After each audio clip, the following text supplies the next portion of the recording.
Let's find the height of an electric tower using trigonometry. From 2 points on the ground, one 20 meters behind the other, we observe the top of the tower. The angles of elevation are 45 degrees from the nearer point and 30 degrees from the farther point. Using these values, we'll calculate the tower's height to the nearest decimal point.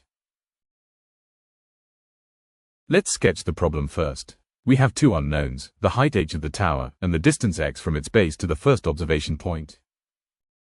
Using trigonometric ratios, we can form two equations. The tangent of 45 degrees equals height divided by distance x, and the tangent of 30 degrees equals height divided by x plus 20. We already know that the tangent of 45 degrees is equal to 1. Substituting that into the first equation gives height divided by x equals 1, or simply, x equals height. Next, replacing x with h in the second equation, we get the tangent of 30 degrees equals height divided by h plus 20.